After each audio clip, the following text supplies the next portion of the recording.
এজন্য একদম সহজ অল্পটা যাতে ঢুকাইতে পারে এরকম একটা দিলাম। একদম সহজ কথা, ঈমান হলো কোরআনুল কারীমের বিসমিল্লাহর বা থেকে সূরা নাসের মিনাল জিন্নাতি ওয়ান নাসের শেষের যে সিন আছে এই টোটালটার উপরে পূর্ণ আস্থা অবিচল বিশ্বাস স্থাপন করার নাম হলো ঈমান। আবারও বলছি, ঈমান কি?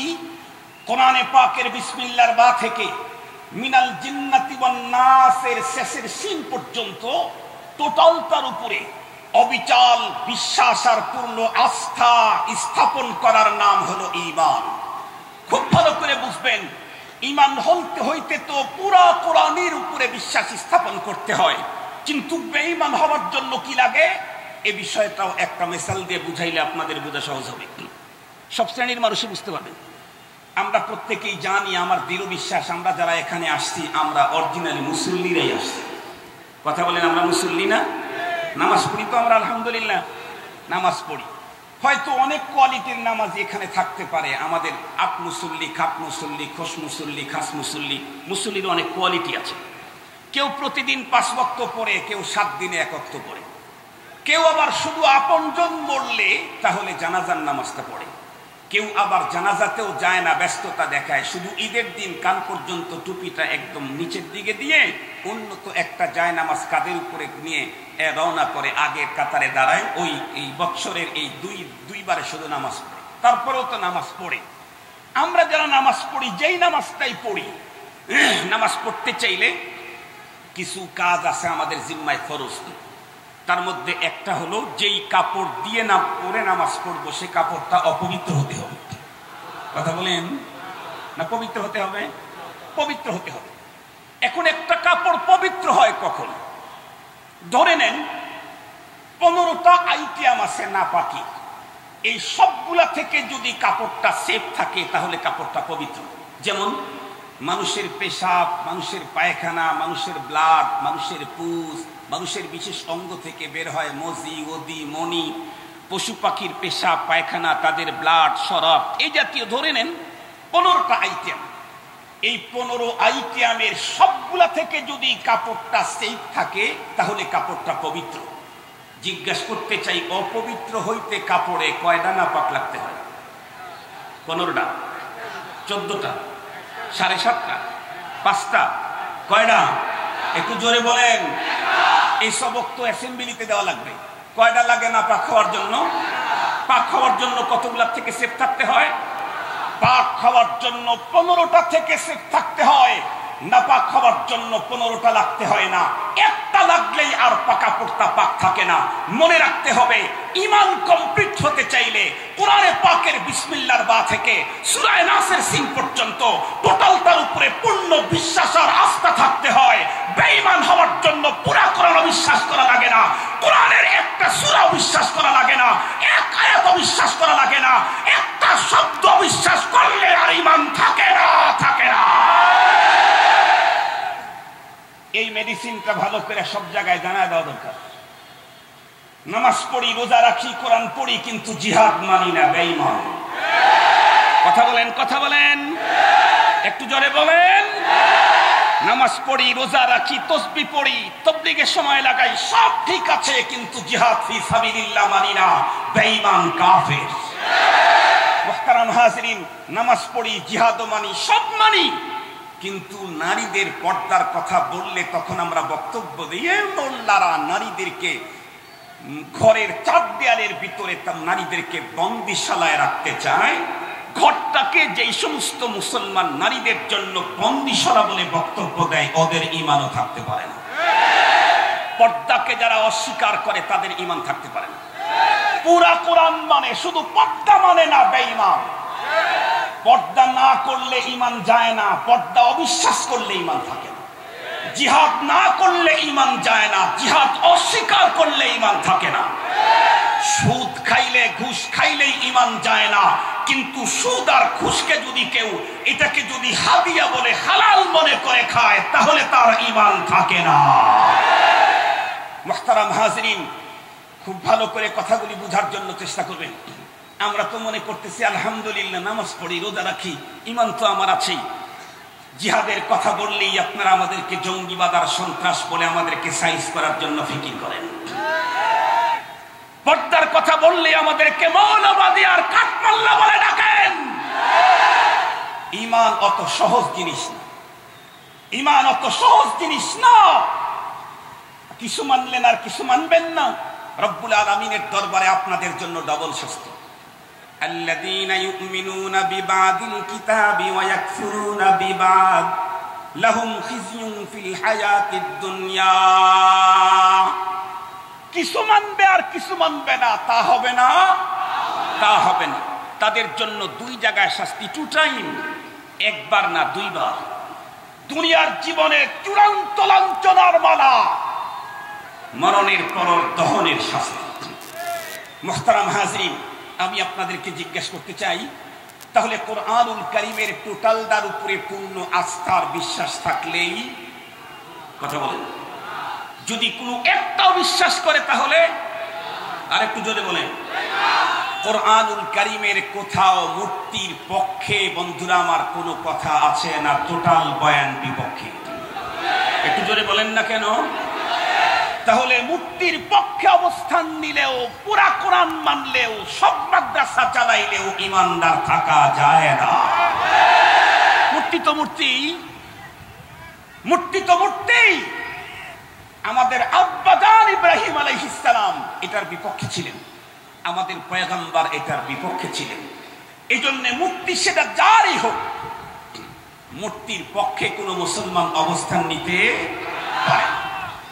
কোরআনে পাকের আরো কিছু কথা আছে, আমি আপনাদের খেদমতে বলি, যেটা আমাদের বর্তমান সময়ের জন্য যেই জায়গাগুলো সমস্যা, আমি শুধু একটু চিহ্নিত করে যাব, আপনারা এটা সলিউশন লাগায় নেবেন ইনশাআল্লাহ। যে এখানে একটু সমস্যা আছে, এখানে একটু সমস্যা আছে, এখানে একটু সমস্যা আছে। আপনারা বলেন তো দেখি, কোরআনুল কারীমে যা আমরা পড়েছি জেনেছি, তা থেকে ঈমান, আল্লাহর মুহাব্বত আর রাসূলের মুহাব্বত ছাড়াও কি ঈমান হয়? 30 পারা কোরআনে যা আছে তার মধ্যে এটাও আছে। আল্লাহ বলেন, ওয়াল্লাযীনা আমানু আশাদ্দু হুব্বান লিল্লাহ। ঈমানদারের অন্তরে আল্লাহ প্রেম কি পরিমাণে হতে হয়? আল্লাহ পাক বলেন, আশাদ, সবচাইতে অধিক, সর্বাধিক আল্লাহর মুহাব্বত হতে হয়। রাসূলের মুহাব্বত ছাড়াও ঈমান হবে না। আল্লাহ পাকের কোরআনে আল্লাহ পাক বলেন, আন-নাবিয়্যু আওলা বিল মুমিনিনা মিন আনফুসিহিম ওয়া আজওয়াজুহু উম্মাহাতুহুম। নবীজি কি আল্লাহ পাক কি বললেন? আল্লাহ পাক বলেন, নবী মুহাম্মদুর রাসূলুল্লাহ সাল্লাল্লাহু আলাইহি ওয়াসাল্লাম ঈমানদারদের নিকটে তাদের জীবনের চাইতেও প্রিয়। আল্লাহ পাক কি কথা সত্য বলেছেন, বাস্তব বলেছেন? তাহলে আমার অন্তরে আল্লাহ পাকের প্রেম, রাসূল প্রেম, ঈমান কমপ্লিট হওয়ার জন্য পৃথিবীর সবকিছুর চাইতে বেশি হতে হবে। যদি বেশি না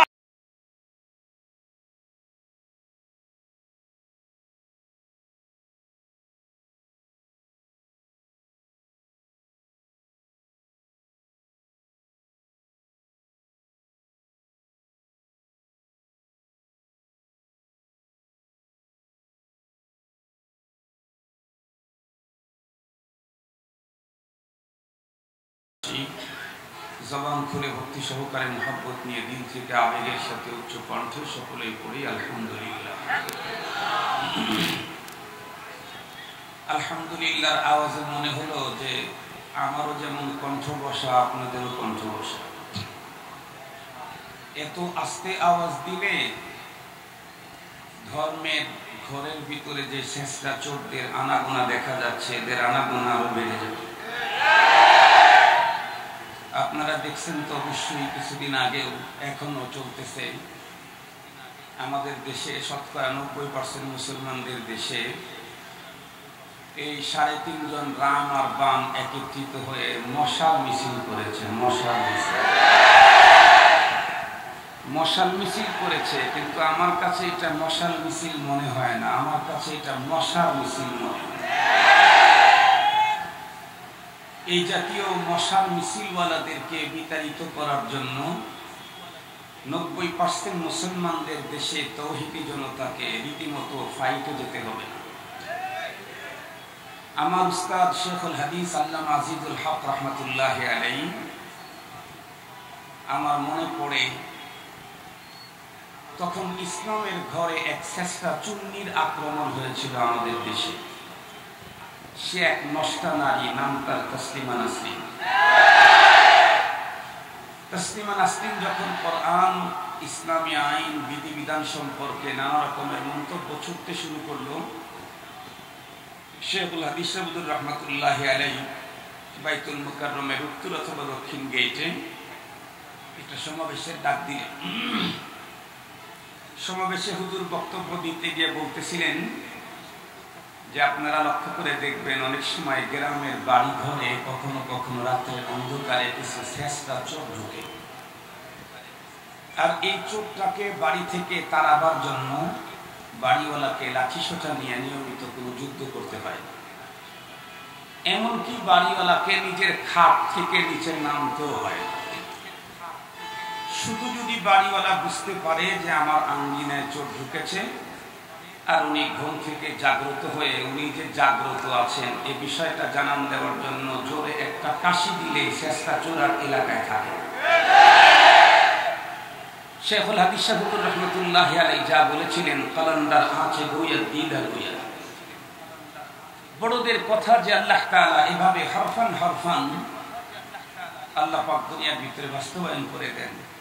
শেখুল হাদিস আব্দুর রহমাতুল্লাহি আলাইহি বলেছিলেন, তসলিমার মতো নষ্টা নারী আমাদের বাংলাদেশের ইসলামের আঙ্গিনায় এক শেষরা চূর্ণী। ওকে বিতাড়িত করার জন্য আমাদেরকে আন্দোলন করতে হবে না। আজকের সমাবেশে একটু তাওহীদি জনতার জোরে একটা স্লোগান দিলেই ওই চূর্ণী দেশ থেকে পালাইতে বাধ্য হবে। বাস্তবতাও কিন্তু তাই হয়েছে। যেই তসলিমা সারা জীবন বোরকার বিরুদ্ধে সিরিয়াস নিষেধাজ্ঞা করলো, সেই তসলিমা ইসলামের বিরুদ্ধে বক্তব্য দিয়ে তাওহীদি জনতার রোশানলে পড়ে জীবন বাঁচানোর তাগিদে শেষ পর্যন্ত রাতের অন্ধকারেও বোরকা পরে দেশ ত্যাগ করতে বাধ্য হল।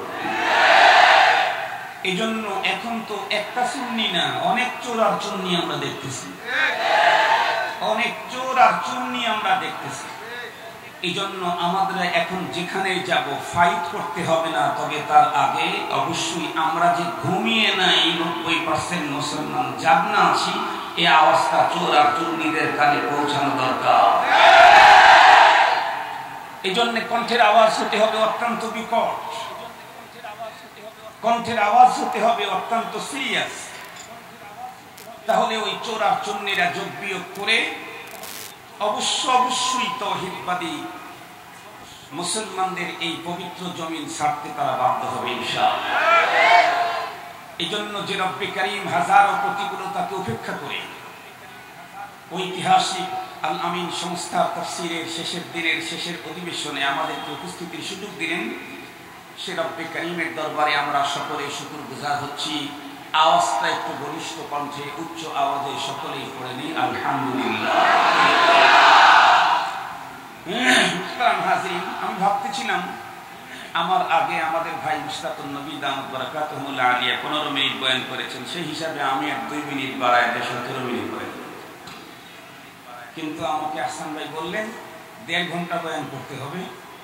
খুজুবিল মউতে হাত্তা ইয়াতাবিল হুম্মা, উনি 1.5 ঘন্টা বলেছেন, কমপক্ষে 1 ঘন্টা বয়ান না করলে তো আদব রক্ষা হবে না। এই জন্য 1 ঘন্টা আপনাদের খেদমতে আলোচনা করব। যখন থেকে শুরু করেছি তখন থেকে 1 ঘন্টা, এখন থেকে 1 ঘন্টা। সবরের সাথে কথাগুলো একটু শুনবেন, ইনশাআল্লাহ সকলের জন্য ফায়দা হবে। উসি আউয়ালান নাফসি ওয়া ইয়াকুম, আমার এই ওয়াজের মুখাতাব প্রথমে আমি, এরপরে আপনারা। আল্লাহ পাক যেন আমাকেও আপনাদের সকলকেই এই দিক নির্দেশনার উপরে জীবন চালাতে তৌফিক দান। আমরা প্রত্যেকেই জানি এই পৃথিবীতে প্রতিটি মানুষের রুচির ভিন্নতা আছে, প্রতিটি মানুষের রুচির ভিন্নতা। পিতা পুত্রের রুচিরও মিল নাই, মা মেয়ের রুচির ভিন্নতা, স্বামী স্ত্রীর রুচির ভিন্নতা, ভাই বোন বনে বনের রুচির ভিন্নতা। প্রতিটা মানুষের রুচির ভিন্নতা আছে। এক একজনের এক এক চয়েস, এক একজনের এক এক নজরিয়ারও ভিন্নতা আছে। কিন্তু আমরা এটাও জানি তাম পৃথিবীর মানুষ একটা ব্যাপারে একমত। তাম পৃথিবীর মানুষ, অতীতে যারা এসেছিল, এখন যারা আছে, আগামী দিনে যারা আসবে, সবাই একটা বিষয়ে একমত, সেটা হলো মানুষ মরণশীল। কি বলেন আপনারা? এই ব্যাপারে পৃথিবী দ্বিমত করার মতো কোনো একজন মানুষ কি অতীতে ছিল, এখন আছে, আগামী দিনে আসবে না। মানুষ মরণশীল, মশার মিছিল যারা করতেছে ওরাও এটা বিশ্বাস করে। যারা উলামায়ে কেরামের দুই গালে জুতা মারতে চায় ওরাও এই কথা বিশ্বাস করে যে মানুষ মরণশীল। আমরা যারা তাওহীদবাদী, আমরা শুধু মৃত্যু পর্যন্ত আমাদের বিশ্বাস না, আমাদের বিশ্বাস আরো আগাম, আমাদের বিশ্বাস আরো আগাম। ওয়াল বাসি বাদাল মাউত, মৃত্যু পর্যন্ত আমাদের বিশ্বাস না, আমাদের বিশ্বাস আরো আগাম। এই কারণে আমাদের দেশের রাজনৈতিক নেতাদের স্লোগান আর আমাদের স্লোগান এক না। রাজনৈতিক নেতাদের স্লোগান ব্যক্তির চাইতে দল বড়, দলের চাইতে দেশ বড়। আমরা যেহেতু এই দেশ পর্যন্তই বিশ্বাস করি না, আরো আগানো আমাদের বিশ্বাস, এ কারণে আমাদের স্লোগান আরো আগানো। ব্যক্তির চাইতে দল বড়, দলের চাইতে দেশ বড়, দেশের চাইতে ঈমান বড়, এটা আমাদের স্লোগান। তাদের কাছে যেহেতু দেশের চাইতে বড় কিছু নাই, এ কারণে তাদের স্বপ্ন, চিন্তা, চেতনা সবকিছু দেশ নিয়ে। আমাদের যেহেতু আখিরি মানজিল দেশ নিয়ে না, পরপার নিয়ে, আখিরাত নিয়ে, দিন নিয়ে, এ কারণে আমাদের ফিকির আরো আরো আরো অনেক আগাম। মুহতারাম হাজিরিন, কথাগুলি সুন্দর করে বোঝার জন্য চেষ্টা করবেন। তো আমরা যারা মুসলমান তাওহীদবাদী, আমরা শুধু মৃত্যুকে বিশ্বাস করি না, মৃত্যুর পরের জীবনকে বিশ্বাস করি। শুধু পরের জীবনকে বিশ্বাস করি না, এই কথাও বিশ্বাস করি ক্ষণস্থায়ী এই জীবন আমার মূল জীবন না, আমার আসল জীবন, মূল জীবন হলো পরপারের চিরস্থায়ী জীবন। ক্ষণস্থায়ী ৮০, ১০০, ২০০ বৎসরের এই জীবন মূলত ওই জীবনের মূল জীবনের মুকাদ্দামা। মুহতারাম হাজিরিন, এই জন্য মৃত্যুকে আমরা কখনো জীবনের সমাপ্তি মনে করি না, মৃত্যুকে আমরা জীবনের সূচনা মনে করি। মৃত্যু আমার জীবনের সমাপ্তি না, মৃত্যু আমার মূল জীবনের সূচনা। এ কারণে আমাদের আকীদা হলো ক্ষণস্থায়ী এই জীবনের ৮০, ১০০ বৎসরের এই জীবনের সফলতা আমার মূল সফলতা, এই জীবনের ব্যর্থতাও আমার মূল ব্যর্থতা। আমার প্রকৃত সফলতা হলো পরপারের চিরস্থায়ী জীবনের সফলতা, আর আমার প্রকৃত ব্যর্থতা হলো পরপারের চিরস্থায়ী জীবনের ব্যর্থতা। কোন একজন মানুষ যদি এই পৃথিবীতে আসার পর ক্ষণস্থায়ী ৭০, ৮০, ১০০ বা ২০০ বছরের এই জীবনে পৃথিবীর সবচাইতে বড় চেয়ারটা দখল করলো, পৃথিবীর সবচাইতে বড় জনপ্রিয় হলো, পৃথিবীর সবচাইতে উন্নত বডি ফিটনেসের অধিকারী হলো, পৃথিবীর সবচাইতে বেশি সম্পদের মালিক হলো, পৃথিবীর সবচাইতে বড় জ্ঞান ও বিজ্ঞানের অধিকারী হলো, পৃথিবীর সবচাইতে উন্নত লেটেস্ট আকর্ষণীয় বস্তুর আবিষ্কারক হলো, কিন্তু পরপারের চিরস্থায়ী জীবনে যদি তার কোনো মুক্তির ব্যবস্থা না হয়, আমরা মনে করি তার এই টোটাল জীবনের সার্থকতা এটা মশা এবং মাছির পাখার সমানতা। তামাম জীবনের যেগুলা সফলতা। পক্ষান্তরে আরেকজন মানুষ পৃথিবীতে কিছুই পেল না, স্টেটলেস, হোমলেস, ঘর নাই, বাড়ি নাই, সামাজিক কোনো পজিশন নাই, পৃথিবীর কেউ তাকে চিনে না, শিক্ষাগত যোগ্যতাও তার তেমন কিছু নেই, চেহারার সৌন্দর্যতা সবচেয়ে বিশ্রী, বডি ফিটনেস সবচেয়ে শর্ট এবং বেটে, দেখতে একদম চূড়ান্ত কালো এবং বিশ্রী, কিন্তু ও যদি পরপারের জীবনের সফলতা অর্জন করতে পারে, মুক্তি পায়, তাহলে আমরা মনে করব এই হলো পৃথিবীর সবচেয়ে বড় সফল ম্যান। মুহতারাম হাজিরিন, তো প্রকৃত সফল কে? পরপারের জীবনে সফল কে? আল্লাহ পাকের কোরআনে আল্লাহ তাআলা বলেন, মান যুহজিহা আনিন নারি ওয়া উদখিলাল জান্নাতা ফাকাদ ফাজ। পরপারের জীবনে প্রকৃত সফল কে? আল্লাহ পাক বলেন, যে জাহান্নাম থেকে মুক্তি পেয়ে জান্নাতে ঢুকে গেল, সেই হলো প্রকৃত সফল। খুব ভালো করে কথাগুলি বুঝবেন। পরপারে যদি কোনো একজন মানুষ জাহান্নাম থেকে মুক্তি পেয়ে জান্নাতে ঢুকতে চায়, তাহলে তার জন্য কি দরকার?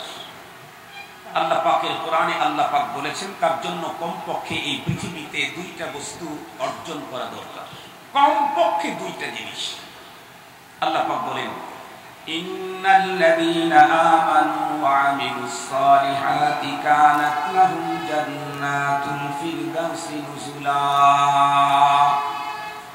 আল্লাহ পাক বলেন, নিঃসন্দেহে যারা ঈমান আনে, নেক আমল করে, তাদেরকে মেহমানদারি করা হবে জান্নাতুল ফিরদাউস। তো মেহমানদারির ব্যবস্থা তো জান্নাতুল ফিরদাউস। মেহমানদারি করবেন কে? আল্লাহ পাক কোরআন শরীফের আরেক জায়গাতে বলেন, ইন্নাল্লাযীনা ক্বালু রাব্বুনাল্লাহু সুম্মা ইসতাকামু তাতানাজ্জালু আলাইহিমুল মালায়েকা আল্লা তাখাফু ওয়া লা তাহজানু ওয়া আবশিরু বিল জান্নাতিল্লাতী কুনতুম তুআদুন নুজুলাম মিন গফুরির রহিম। জান্নাতুল ফিরদাউসে মেহমানদারি হবে। মেহমানদারি করবেন কে? আল্লাহ পাক বলেন, গফুর আর রহিম যিনি, উনি মেহমানদারি করবেন। তার মানে আমি পরপারে আমি হব গেস্ট আর আমার মালিক হবেন হোস্ট। আমি মেহমান, আমার মালিক মেজবান। আমরা তো এই পৃথিবীতে অনেক মানুষের মেহমান জীবনে হয়েছি। কখনো ভিক্ষুক, খেটে খাওয়া দিনমজুর, কখনো ব্যবসায়ী, কখনো কৃষক, কখনো চাকরিজীবী, কখনো এমপি, কখনো মন্ত্রী, কখনো সচিব, কখনো এদেশে, কখনো বিদেশে। আমাদের জীবনের লম্বা মেহমানদারি নেওয়ার অভিজ্ঞতা থেকে বলছি, মেজবান যত উন্নত হয়, মেহমানদারিতে আপ্যায়নের ব্যবস্থা তত উন্নত হয়। মেহমান যত উন্নতই হোক, সে যদি তার মেজবান যদি হয় ভিক্ষুক, সে আর কয় আইটেম সে ব্যবস্থা করবে। তো মেজবান যত উন্নত হয়, মেহমানদারি তত উন্নত হয়। পৃথিবীতে যত জায়গায় গিয়েছি, সব জায়গায় মেহমানদারি পেয়েছি মখলুকে। মরণের পরে দুইটা পুঁজি দিয়ে যদি কেউ পৃথিবী ছাড়তে পারে, তাহলে সে মেহমান হবে স্বয়ং খালেকের আল্লাহ। সুতরাং তার মেহমানদারি কত উন্নত হবে, এটার ব্যাপারে আমি কি বলবো আপনাদেরকে। এতটুকুন বলি, পৃথিবীর যত উন্নত হোটেলই হোক, সেখানে মানুষ ঢুকলে তার জীবনের নিরাপত্তা নাই। আমাদের সিরাজগঞ্জেরই তো কৃতি সন্তান আলহাজ মোহাম্মদ নাসিম, তার এক ভাই অনেক বড় ডাক্তার ছিল। সে বাইরে এক 5 স্টার হোটেলে এক রাত্রে ছিল। গভীর রাত পর্যন্ত সে তার অনেকের সাথে গল্প করেছে। সকালবেলায় ঘুম থেকে উঠবে, হোটেলের লোকেরা তাকে উঠানোর জন্য গেছে, দরজা খোলে না। পরে গিয়ে দেখতে পেল উনি মারা গেছে। তো পৃথিবীর যত উন্নত হোটেলই হোক, সেই হোটেলে যে ঢোকে, হোটেল যে ঢোকে, মেহমান তো দূরের কথা, হোটেলের যে মালিক তারও জীবনের নিরাপত্তা নেই। কিন্তু আল্লাহ পাক যে হোটেলে মানুষদেরকে মেহমানদারি করবেন, ওই হোটেলে কেউ ঢুকলে তার জীবন তো যাবেই না, যৌবনও কখনো হ্রাস পাবে না।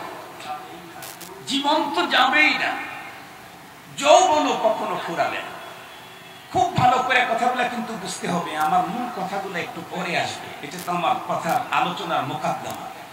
মুহতারাম হাজরিন, তাহলে আমি পৃথিবীতে এসেছি, থাকতে পারবো না। আমি এসেছি অথবা আমাকে পাঠানো হয়েছে। আমি যদি বলি এসেছি, তাও আমার থাকার কোনো পদ্ধতি নেই, আমাকে যেতেই হবে। যদি বলেন আমাকে পাঠানো হয়েছে, তবুও আমাকে এখানে থাকতে পাঠানো হয় নাই, আমাকে যেতেই হবে। তো এসেছি, চলে যেতে হবে, থাকতে দেওয়া হবে না। পাঠানো হলো কেন? এসেছি কেন? মুহতারাম হাজরিন, এসেছি হলো একটা জিনিস জিতার জন্য। এই বিষয়টা সুন্দর করে বোঝাবার জন্য একটা মিসাল দিলে বুঝবেন। আমাদের দেশে অনেক সময় দেশের বাহির থেকে ইন্টারন্যাশনাল বিভিন্ন খেলোয়াড়েরা খেলতে আসে। কখনো জাপান থেকে, কখনো জার্মান থেকে, কখনো ফ্রান্স থেকে, কখনো প্যারিস থেকে, বিভিন্ন দেশ থেকে ইন্টারন্যাশনাল খেলোয়াড়েরা আমাদের দেশে খেলতে আসে। আমি জিজ্ঞেস করতে চাই, খেলোয়াড় যারা আমাদের দেশে আসে, ওদেরকে এত উন্নত সেফটি দেওয়া হয়, সিকিউরিটি দেওয়া হয়। এদেশের প্রথম শ্রেণীর মন্ত্রীকেও যেই মানের সিকিউরিটি দেওয়া হয়, তার চাইতে আরো উন্নত সিকিউরিটি দেওয়া হয়। ওদেরকে এত সেফটি দেওয়া হয়, ওদের জন্য হোটেল, ওদের সেবক সেবিকা এত উন্নত মানের হয়, ওদের খাবার প্রতিটাই মেডিকেটেড হয়। সবকিছু উন্নত হওয়ার পরে বলুন তো দেখি, ওরা কি আমার দেশে থাকতে আসে? কথা বলেন না কেন? ওরা কি আমার দেশে থাকতে আসে? আমার দেশে থাকতে আসে না। কেন এসেছে? এসেছে মূল টার্গেট হলো ট্রফি জিততে এসেছে, ট্রফি। তবে ট্রফি জিততে চাইলে 5 স্টার আর 7 স্টার মার্কের কোন হোটেলের ভিতরে বসে বসে জুস টুসলে কখনো ট্রফি জেতা যায় না। ট্রফি জিততে চাইলে খেলোয়াড়টা যদি ক্রিকেটার হয় তাহলে তাকে ব্যাট আর বল নিয়ে ময়দানে ফাইট করতে হবে, তারপরে ট্রফি জেতা যায়। খেলোয়াড়টা যদি ফুটবলার হয় তাহলে তাকে ফুটবল নিয়ে মাঠে ময়দানে ফাইট করতে হয়, তারপরে ট্রফি জেতা যায়। আমি পৃথিবীতে আসি নাই, আমাকে পাঠানো হয়েছে। আমি থাকতে চাইলেও কোনো সিস্টেম নাই, আমি থাকতেও পারবো না। তো পাঠানো হলো কেন? আমাকে এখানে দুষ্টসার জন্য পাঠানো হয় নাই, আমাকে পাঠানো হয়েছে আল্লাহ জান্নাত জেতার জন্য। মুহতারাম হাজরিন, পৃথিবীর যত খেলোয়াড় আমার দেশে আসে থাকতে আসে না, ট্রফি জিততে আসে। ট্রফি জিততে চাইলে ময়দানে ফাইট করতে হয়। আমরাও পৃথিবীতে এসেছি বাঁচার জন্য না, থাকার জন্য না, জান্নাত জেতার জন্য। জান্নাত জিততে চাইলে ময়দানে ঈমান আর আমলের রক্ষার ফাইট করতে হয়।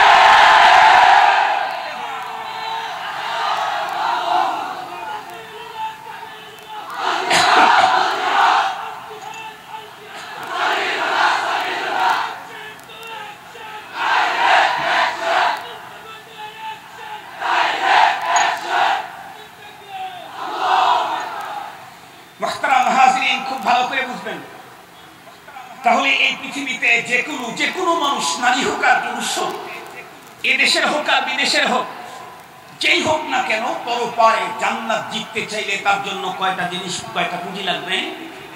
2টা পুঁজি। 1 নম্বর হলো ঈমান, 2 নম্বর নেক আমল। খুব ভালো করে বুঝবেন, আমাদের এই কথা, এই বক্তব্যগুলা তো হওয়া দরকার ছিল সংসদ ভবনের মধ্যে। আমাদের এই ওয়াজের কথাগুলা সংসদে হওয়া দরকার ছিল, এটা সচিবালয় হওয়া দরকার ছিল। মুহতারাম হাজরিন, কেন? একটু পরেই বুঝবেন কেন। 2টা পুঁজি লাগবে আমাকে জান্নাত জিততে চাইলে।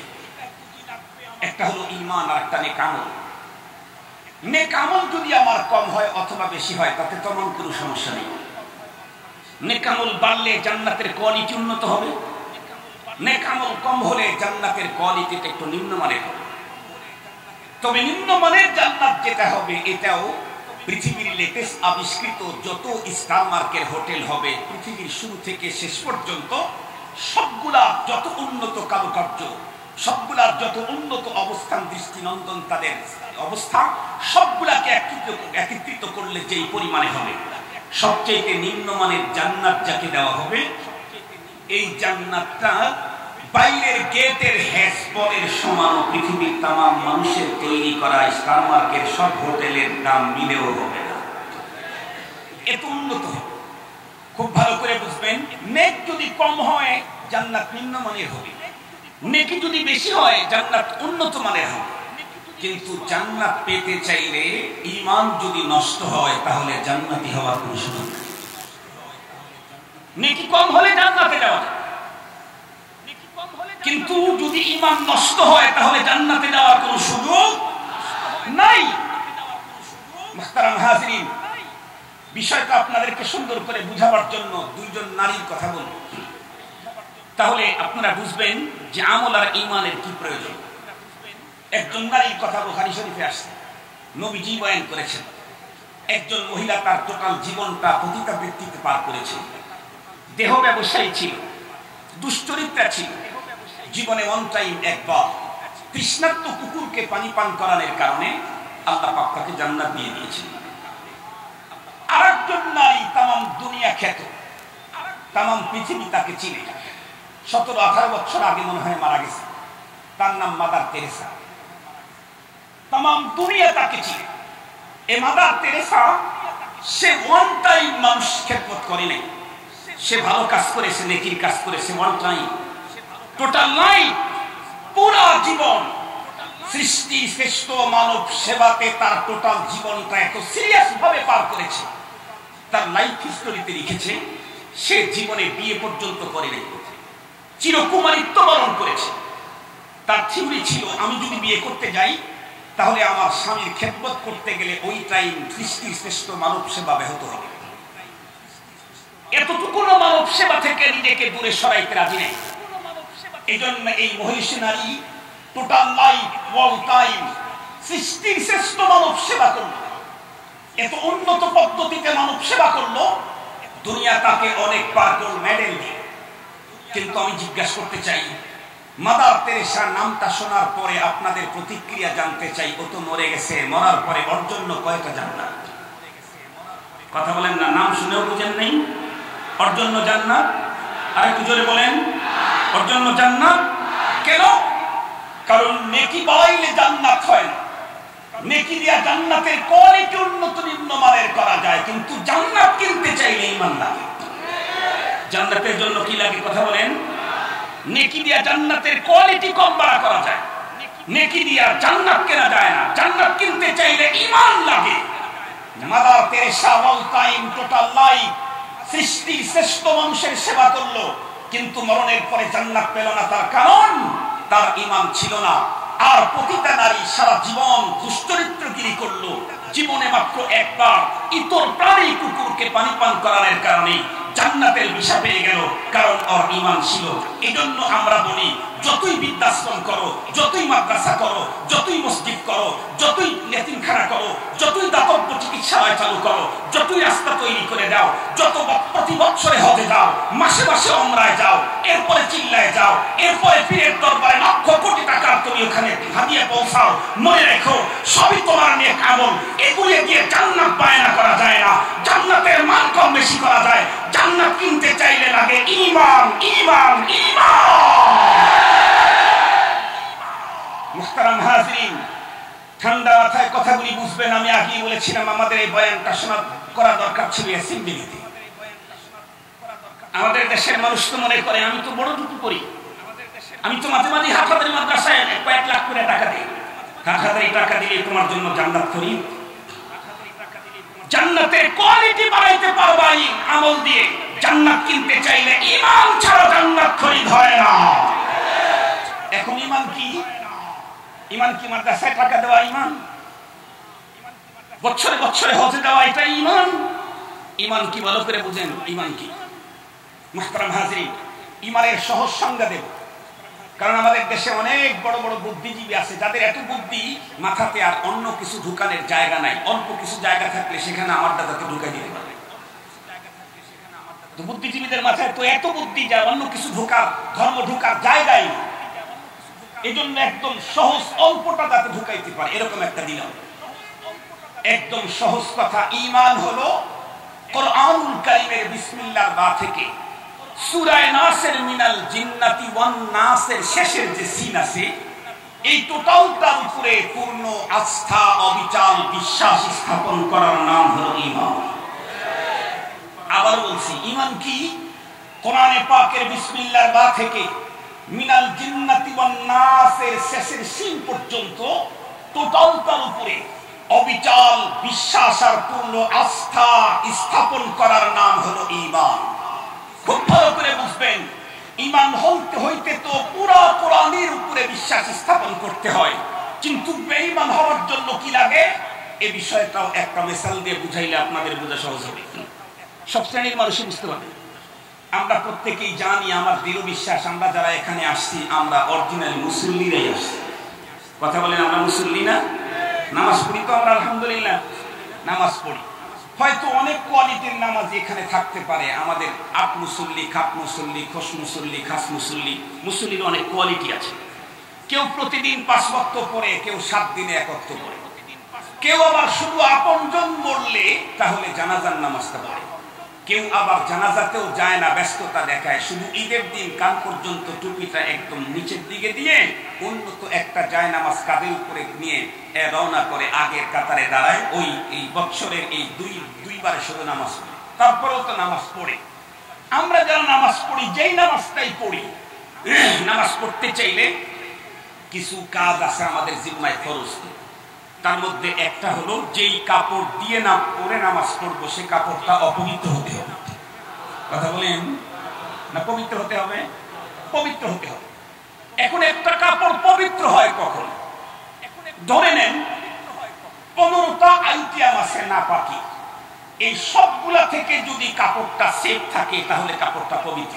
যেমন মানুষের পেশাব, মানুষের পায়খানা, মানুষের ব্লাড, মানুষের পুজ, মানুষের বিশেষ অঙ্গ থেকে বের হয় মজি, ওদি, মনি, পশু পাখির পেশাব, পায়খানা, তাদের ব্লাড, শরাব, এই জাতীয় ধরে নেন 15টা আইটেম। এই 15 আইটেমের সবগুলা থেকে যদি কাপড়টা সেফ থাকে তাহলে কাপড়টা পবিত্র। জিজ্ঞাসা করতে চাই, অপবিত্র হইতে কাপড়ে কয়টা নাপাক লাগতে হয়? 15টা, 14টা, 7.5টা, 5টা, কয়টা? একটু জোরে বলেন। এই সবক তো অ্যাসেম্বলিতে দেওয়া লাগবে। কয়টা লাগে না পাক খাওয়ার জন্য? পাক খাওয়ার জন্য কতগুলা থেকে সেফ থাকতে হয়? পাক খাওয়ার জন্য 15টা থেকে সেফ থাকতে হয়। নাপাক খাওয়ার জন্য 15টা লাগতে হয় না, একটা লাগলেই আর পাকা কুর্তা পাক থাকে না। মনে রাখতে হবে, ঈমান কমপ্লিট হতে চাইলে কোরআনে পাকের বিসমিল্লাহর বা থেকে সূরা নাসের সিন পর্যন্ত টোটালটার উপরে পূর্ণ বিশ্বাস আর আস্থা থাকতে হয়। বেঈমান হওয়ার জন্য পুরো কোরআন বিশ্বাস করা লাগে না, কোরআনের একটা সূরা বিশ্বাস করা লাগে না, এক আয়াত বিশ্বাস করা লাগে না, একটা শব্দ বিশ্বাস করলে আর ঈমান থাকে না, থাকে না। এই মেডিসিনটা ভালো করে সব জায়গায় জানা দেওয়া দরকার। নামাজ পড়ি, রোজা রাখি, কোরআন পড়ি, কিন্তু জিহাদ মানি না, বেঈমান। কথা বলেন, কথা বলেন, একটু জোরে বলেন। নামাজ পড়ি, রোজা রাখি, তাসবিহ পড়ি, তাবলীগের সময় লাগাই, সব ঠিক আছে, কিন্তু জিহাদ ফি সাবিলিল্লাহ মানি না, বেঈমান, কাফের। মুহতারাম হাজিরিন, নামাজ পড়ি, জিহাদও মানি, সব মানি, কিন্তু নারীদের পর্দার কথা বললে তখন আমরা বক্তব্য দিই, মোল্লারা নারীদেরকে ঘরের 4 দেয়ালের ভিতরে তার নারীদেরকে বন্দিশালায় রাখতে চায়। ঘরটাকে যে সমস্ত মুসলমান নারীদের জন্য বন্দিশালা বলে বক্তব্য দেয়, ওদের ঈমানও থাকতে পারে না। পর্দাকে যারা অস্বীকার করে তাদের ঈমান থাকতে পারে না। পুরা কোরআন মানে, শুধু পর্দা মানে না, বেঈমান। পর্দা না করলে ঈমান যায় না, পর্দা অবিশ্বাস করলে ঈমান থাকে। জিহাদ না করলে ঈমান যায় না, জিহাদ অস্বীকার করলে ঈমান থাকে না। সুদ খাইলে, ঘুষ খাইলে ঈমান যায় না, কিন্তু সুদ আর ঘুষকে যদি কেউ এটাকে যদি হাদিয়া বলে, হালাল মনে করে খায়, তাহলে তার ঈমান থাকে না। মুহতারাম হাজিরিন, খুব ভালো করে কথাগুলি বোঝার জন্য চেষ্টা করবেন। আমরা তো মনে করতেছি আলহামদুলিল্লাহ, নামাজ পড়ি, রোজা রাখি, ঈমান তো আমার আছে। জিহাদের কথা বললেই আপনারা আমাদেরকে জঙ্গিবাদ আর সন্ত্রাস বলে আমাদেরকে সাইজ করার জন্য ফিকির করেন। পর্দার কথা বললে আমাদেরকে মৌলবাদী আর কাঠমাল্লা বলে রাখেন। ঈমান অত সহজ জিনিস না, ঈমান অত সহজ জিনিস না। কিছু মানলেন আর কিছু মানবেন না, রব্বুল আলামিনের দরবারে আপনাদের জন্য ডবল শাস্তি। الذين يؤمنون ببعض الكتاب ويكفرون ببعض لهم خزي في الحياة الدنيا। কিছু মানবে আর কিছু মানবে না, তা হবে না, তা হবে না। তাদের জন্য 2 জায়গায় শাস্তি, 2 টাইম, একবার না 2 বার। দুনিয়ার জীবনের চূড়ান্ত লাঞ্ছনার মালা, মরণের পর দহনের শাস্তি। মুহতারাম হাজিরিন, আমি আপনাদেরকে জিজ্ঞেস করতে চাই, তাহলে কোরআনুল কারীমের টোটালটার উপরে পূর্ণ আস্থা বিশ্বাস থাকলেই, কথা বলেন, যদি কোনো একটা বিশ্বাস করে তাহলে, আর একটু জোরে বলেন, কোরআনুল কারীমের কোথাও মুক্তির পক্ষে বন্ধুরা আমার কোনো কথা আছে না, টোটাল বয়ান বিপক্ষে? একটু জোরে বলেন না কেন? তাহলে মুক্তির পক্ষে অবস্থান নিলেও, পুরা কোরআন মানলেও, সব মাদ্রাসা চালাইলেও ঈমানদার থাকা যায় না। মূর্তি তো মূর্তি, মূর্তি তো মূর্তি। আমাদের আব্বা জান ইব্রাহিম আলাইহিস সালাম এটার বিপক্ষে ছিলেন, আমাদের পয়গম্বর এটার বিপক্ষে ছিলেন। এজন্য মূর্তি সেটা যাই হোক, মূর্তির পক্ষে কোনো মুসলমান অবস্থান নিতে পারে। কোরআনে পাকের আরো কিছু কথা আছে, আমি আপনাদের খেদমতে বলি, যেটা আমাদের বর্তমান সময়ের জন্য যেই জায়গাগুলো সমস্যা, আমি শুধু একটু চিহ্নিত করে যাব, আপনারা এটা সলিউশন লাগাই নেবেন ইনশাআল্লাহ। যে এখানে একটু সমস্যা আছে, এখানে একটু সমস্যা আছে, এখানে একটু সমস্যা আছে। আপনারা বলেন তো দেখি, কোরআনুল কারীমে যা আমরা পড়েছি, জেনেছি, তা থেকে ঈমান, আল্লাহর মুহাব্বত আর রাসূলের মুহাব্বত ছাড়াও কি ঈমান হয়? 30 পারা কোরআনে যা আছে তার মধ্যে এটাও আছে। আল্লাহ বলেন ওয়াল্লাযীনা আমানু আশাদ্দু হুব্বান লিল্লাহ। ঈমানদারের অন্তরে আল্লাহ প্রেম কি পরিমাণে হতে হয়? আল্লাহ পাক বলেন আশাদ, সবচাইতে অধিক, সর্বাধিক আল্লাহর মহব্বত হতে হবে। রাসূলের মহব্বত ছাড়াও ঈমান হবে। আল্লাহ পাকের কোরআনে আল্লাহ পাক বলেন আন-নাবিয়্যু আওলা বিল মুমিনিনা মিন আনফুসিহিম ওয়া আজওয়াজুহু উম্মাহাতুহুম। নবীজি কি আল্লাহ পাক কি বললেন? আল্লাহ পাক বলেন নবী মুহাম্মদুর রাসূলুল্লাহ সাল্লাল্লাহু আলাইহি ওয়াসাল্লাম ঈমানদারদের নিকটে তাদের জীবনের চাইতে প্রিয়। আল্লাহ পাক কি কথা সত্য বলেছেন, বাস্তব বলেছেন। তাহলে আমার অন্তরে আল্লাহ পাকের প্রেম, রাসূল প্রেম, ঈমান কমপ্লিট হওয়ার জন্য পৃথিবীর সবকিছুর চাইতে বেশি হতে হবে। যদি বেশি না হয়, অন্য কারো প্রেম বেশি হয়, আল্লাহর প্রেমও আছে, রাসূলের প্রেমও আছে, কিন্তু নেতারটা একটু বেশি আছে, আব্বারটা একটু বেশি আছে, মেয়ের মহব্বতটা একটু বেশি আছে, ছেলের মহব্বতটা একটু বেশি আছে, আপনার আমার ব্যবসার মহব্বতটা একটু বেশি আছে। তাহলে আমার কি কন্ডিশন? আল্লাহ পাক সূরাতুত তাওবার 24 নম্বর আয়াতে কারিমাতে আল্লাহ পাক তার রাসূলকে দিয়ে কি কন্ডিশন এটা ঘোষণা করে দিয়েছেন।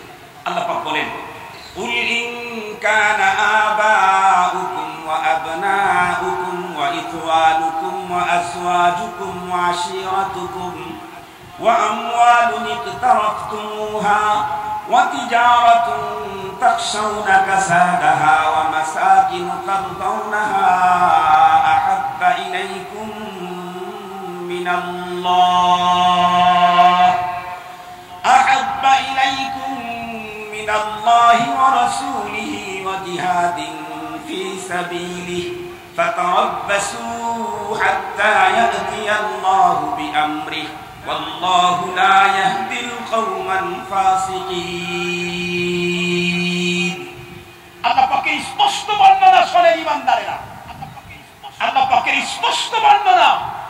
আল্লাহ পাক তার প্রিয় হাবিবকে ডেকে বললেন, ঘোষণাটা আপনি দেন, কুল ইন কানা আবাউকুম, এই ঈমানদার, যদি হয় তোমাদের পিতামাতা, ওয়া আবনাউকুম, তোমাদের ছেলে মেয়ে, ওয়া ইখওয়ানুকুম, তোমাদের ভাই বোন, ওয়া আজওয়াজুকুম, তোমাদের স্ত্রীগণ, ওয়া আশীরাতুকুম, তোমাদের দল, তোমাদের পার্টি, তোমার গোষ্ঠী, তোমার নেতা, ওয়া আমওয়ালুন ইকতারাফতুমুহা, তোমাদের ওই সম্পদ যেটা কষ্ট করে জমা করে রেখেছো, ওয়া তিজারাতুন তাখশাউনা কাসাদাহা, এবং তোমাদের ওই ব্যবসা, যে ব্যবসার ভিতরে মন্দার আশঙ্কা করছো, ওয়া মাসাকিন তারদাউনাহা, এবং তোমাদের ওই ব্যবসা যার ভিতরে বা তোমাদের ওই বসবাসের ঘর যেখানে থাকতে তুমি স্বাচ্ছন্দ্য বোধ করতেছো, এগুলি যদি তোমাদের কাছে হয়, কি হয়?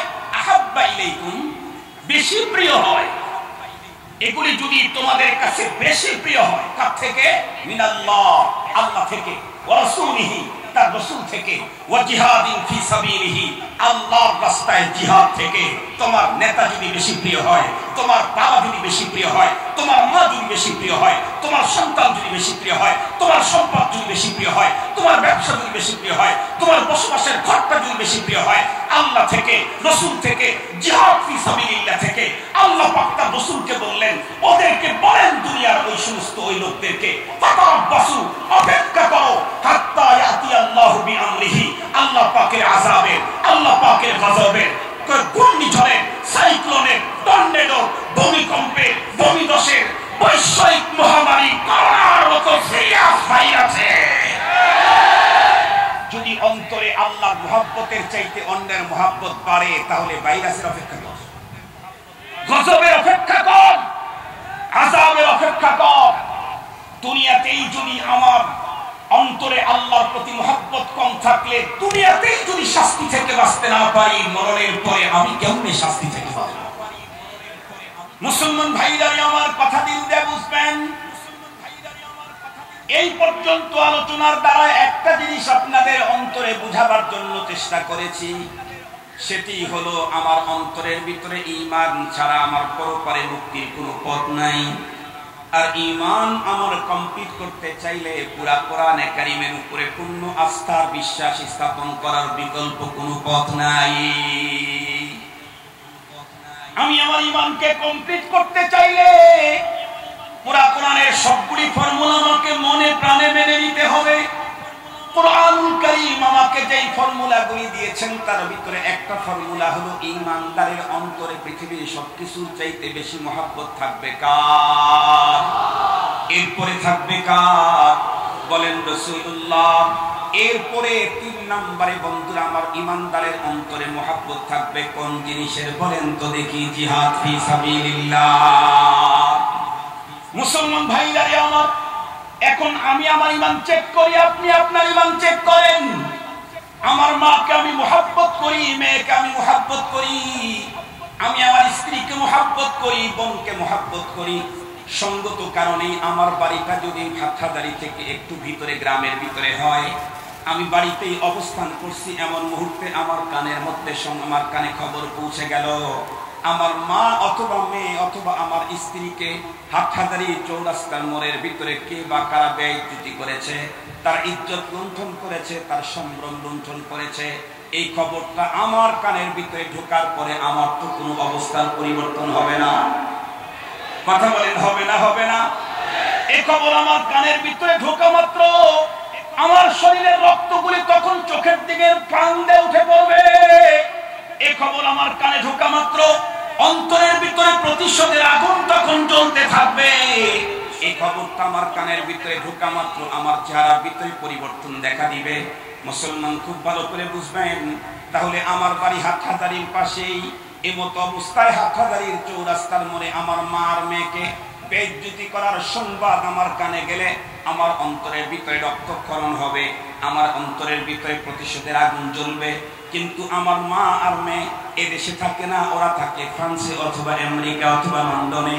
ওই দেশে আমার মা আর মেয়েকে কেউ যদি বন্ধুরা আমার বেইজ্জতি করে, তার ইজ্জত লুণ্ঠন করে, এই খবর যদি আমার কানে আসে, তখন তো আর আমার শরীরের ভিতরে, আমার দেহের ভিতরে কোনো পরিবর্তন আসবে না। আর একটু জোরে বলেন, আসবে না? আসবে না? পৃথিবীর যে প্রান্তেই হোক, আক্রান্ত যে হয়েছে সে যদি আমার প্রিয়তমা হয়, পৃথিবীর যে প্রান্তেই হোক, আক্রান্ত ব্যক্তি যদি আমার প্রিয়তমা হয়, তাহলে আক্রান্তের খবর শুনলেই আমার অন্তরের ভিতরে রক্তক্ষরণ হবে, আমার ভিতরে প্রতিশোধের আগুন তখন জ্বলতে থাকবে, চেহারার ভিতরে মালিন্যতার ছাপ ছেয়ে যাবে। ও মুসলমান, আল্লাহ পাক তো কোরআনুল কারীমে বললেন ঈমানদারদের নিকটে তাদের নিজের জীবনের চাইতে রাসূল বড় প্রিয়। সুতরাং আমার পয়গম্বরকে নিয়ে এদেশে অথবা বিদেশে যেখানে ব্যঙ্গচিত্র প্রকাশ করা হোক না কেন, এই খবর প্রকৃত ঈমানদারের কানের ভিতরে ঢুকলেই তার অন্তরের ভিতরে রক্তক্ষরণ হতেই হবে, তার অন্তরের ভিতরে, দেহের ভিতরে প্রতিশোধের আগুন জ্বলতেই হবে, তার চেহারার ভিতরে মালিন্যতার ছাপ পরিলক্ষিত হতেই হবে। যদি না হয় তাহলে তাকে ঈমানদার বলার কোনো সুযোগ না। পয়গম্বরের ব্যঙ্গচিত্র প্রকাশ এদেশে হোক আর বিদেশে হোক, ঈমানদারের কানে যদি এ খবর ঢোকে তাহলে তার অন্তরে রক্তক্ষরণ হতেই হবে। যদি রক্তক্ষরণ না হয় তাহলে তুমি ঈমানদার না, তুমি টাটকা মুনাফিক। মোল্লার ফতুয়াতে মুনাফিকি বানানো দরকার নাই, জাতীয় কবির জাতীয় ফতুয়াতেই তুমি মুনাফিক। তোমাদের জাতীয় কবি তো বলে দিয়েছেন, নবীর অপমানে যদি না কাঁদে তোর মন, মুসলিম নয় তুই মুনাফিক, রাসূলের দুশমন। মুহতারাম হাজিরিন, পয়গম্বরের ব্যঙ্গচিত্র আল্লাহ পাকের মনোনীত দিনদারকে নিয়ে যদি কেউ কটূক্তি করে, এরপরে যদি কারো অন্তরে রক্তক্ষরণ না হয়, তার ভিতরে যদি প্রতিশোধের আগুন না জ্বলে, সে ঈমানদার হতে পারে না, টাটকা মুনাফিক।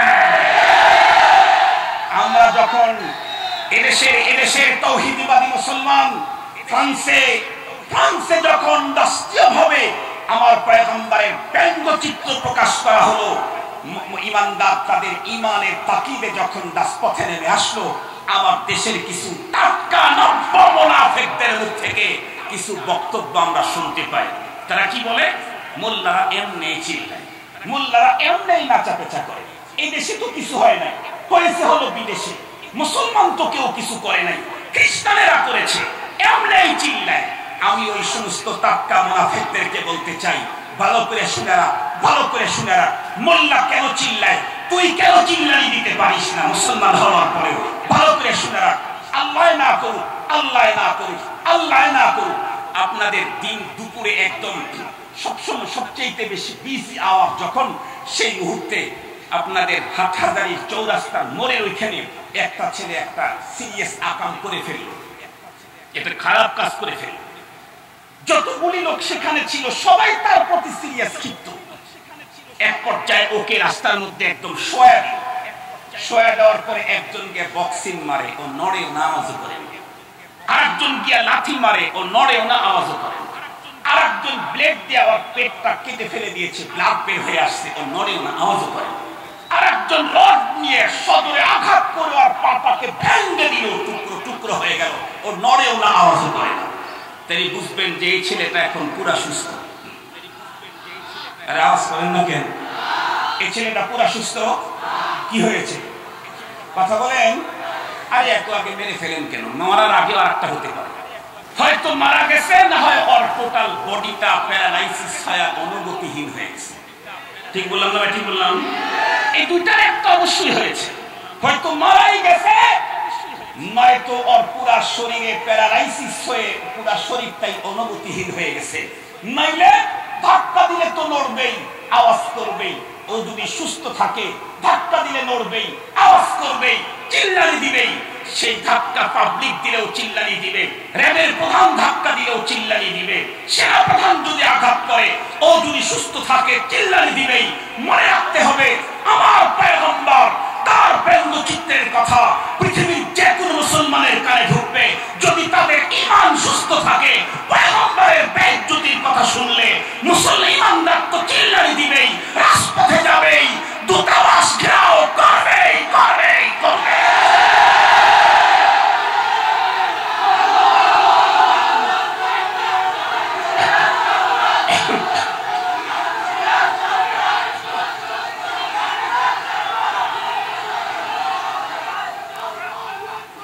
সম্মানিত হাজিরিন, ঠান্ডা মাথায় ভালো করে কথাগুলি বুঝবেন। যার ঈমান সুস্থ আছে, ঈমান এখনো মরে নাই, যার ঈমান এখনো প্যারালাইসিসে আক্রান্ত হয় নাই, এমন কোন ঈমানদারের সামনে তাদের প্রাণাধিক প্রিয় রাসূলের ব্যাপারে কোন বাজে মন্তব্য করলে সে কখনো চুপ থাকতে পারে না, পারে না, পারে না। যে চুপ থাকে তার ঈমান সুস্থ থাকতে পারে না। আমরা চিল্লানি দেই কেন? আমাদের এখনো ঈমানি অনুভূতি আছে, তাই চিল্লানি দিই। তুই চিল্লানি দিতে পারস না কেন? হয়তো তোর ঈমান মরছে, জানাজা করা দরকার, না হয় তোর ঈমানের প্যারালাইসিস লাগছে তোর ঈমানে। আমি জিজ্ঞাসা করতে চাই আপনাদের কাছে, ভালো করে মনে রাখেন, প্যারালাইসিস ওয়ালা মানুষটা যত বড় ডিগ্রির অধিকারী হোক না কেন, ওকে কোন কোন দায়িত্বে, কোন কোন বিভাগের প্রধানের দায়িত্ব দেওয়া যায়? আমার কথা বুঝেন নাই? বুঝেন? বুঝেন? তাহলে আপনারা বলেন, প্যারালাইসিস ধরছে লোকটা সবচাইতে বড় শিক্ষিত, সবচাইতে উন্নত বডি ফিটনেসের অধিকারী, কিন্তু প্যারালাইসিস হয়েছে, ওকে কোন বিভাগের প্রধান বানানো যাবে? কোন বিভাগের প্রধান বানানো যাবে? Second man, third man, gate man, তাও চলবে। কেন? যার অনুভূতি নাই ওকে সেকেন্ড ম্যান, থার্ড ম্যান কেন গেট ম্যানও বানানো যায় না। যদি কোনো মানুষের অনুভূতি নষ্ট হয়, তাকে যদি কোনো দায়িত্বের first man, second man, third man, gate ম্যানও বানানো যায় না যায়, মুসলমানদের দেশে যাদের ঈমানি অনুভূতি নষ্ট হয়ে গেছে তাদেরকেও এই জাতীয় কোনো দায়িত্ব দেওয়া যায় না। মুহতারাম হাজিরিন, খুব ভালো করে কথাগুলি বোঝার জন্য চেষ্টা করবেন। যদি প্যারালাইসিস বলে একটা লোকটাকে, একজন লোককে সিকিউরিটি গার্ডের দায়িত্ব দিয়ে দেন, তাহলে ওই এরিয়া কি পরিমাণে সংরক্ষিত থাকবে? কথা বলেন না কেন? আর একটু জোরে বলেন, কি পরিমাণে সংরক্ষিত থাকবে? যাদের ঈমানে প্যারালাইসিস লাগছে তাদেরকে যদি মুসলিম দেশে কোনো দায়িত্ব দেওয়া হয়, সে দেশের ঈমান ওই পরিমাণে নিরাপদে থাকবে, সে দেশের ইসলাম ওই পরিমাণে নিরাপদে থাকবে। এই জন্য আমাদেরকে বুঝতে হবে। আমি একটা ঘটনা আপনাদেরকে শোনায় নির্ধারিত টাইমের মধ্যে ইনশাআল্লাহ শেষ করব। রাসূলের প্রতি ঈমানদারদের কন্ডিশন কি? ঈমানদার কেন চিল্লায়? পয়গম্বরের বেইজ্জতির কথা শুনলে কেন চিল্লায়? একটা মাত্র কথা আপনাদের খেদমতে বলবো, ইনশাআল্লাহ আমার বয়ান শেষ। আমার ভাই পিছনে বসে আছে, অসুবিধা নেই। খালেদ সাইফুল্লাহ আইয়ুবী আর আব্দুল বাসেত খান, দুইটা দেহে একটি প্রাণ। এত মহব্বত আমাদের, এত ভালোবাসা, এটাকে আবার আল্লাহকে হাজির নাজির জেনে বলতেছে, আমার সব সম্পদ যদি আমার ভাই নিয়ে নেয় আমার আনন্দ। এত মহব্বত দুনিয়ার স্বার্থে না, লিল্লাহ, আল্লাহর রাস্তায়। মুহতারাম হাজিরিন, খুব ভালো করে বুঝবেন, এজন্য আমি ভাইকে বসার একটা সমস্যা নেই। ঢাকার কেরানীগঞ্জে এক মাহফিলে গিয়েছি, মামুন ভাই আমার আগে বয়ান করতেছেন, এরপরে আমার বয়ান। তো আমাকে নিয়ে গেলেন, মামুন ভাইয়ের বয়ানের টাইম শেষ, আমাকে নিয়ে গেলেন। মামুন ভাই বয়ান করতেছে, আমি এর পাশে এখানে বসলাম। আমি তো মামুন ভাইয়ের 1 বছরের সিনিয়র, সে আমার 1 বছরের জুনিয়র। আমি তার আব্বার কাছে পড়েছি আর সে আমার আব্বার মাদ্রাসায় পড়েছে, তাহলে সাবা সাবা। তো যাই হোক, অনেক মহব্বত, অনেক। তো আমি বসে আছি, ভাইয়ের তো বয়ানের জোশ উঠে গেছে। মামুন ভাই বয়ান করতে করতে তাও 10 মিনিট 15 মিনিট গেছে। যাওয়ার পর আমাকে বলতেছে, ভাই আরো কিছুক্ষণ চলবে। আমি বললাম, আমার টোটাল টাইম আপনাকে দিয়ে দিলাম, আমার টোটাল টাইম আপনাকে দিয়ে দিলাম। কাজ তো একটাই, দাওয়াত ইলাল্লাহ, মানুষকে আল্লাহর দিকে ডাকা। কি বলেন, কি বলেন, কি বলেন? কারো দালালি ফালালি করি না। যদি দালালি করতে হয়, যে রব আমাকে সব দিয়েছেন তার দালালি করবো। মুহতারাম হাজিরিন, কাজ যেহেতু একটা, আমি করলে যে আমার ভাই করলেও তাই। আপনাদের সমস্যা নেই তো? আমার ভাইকে আপনারা চিনেন?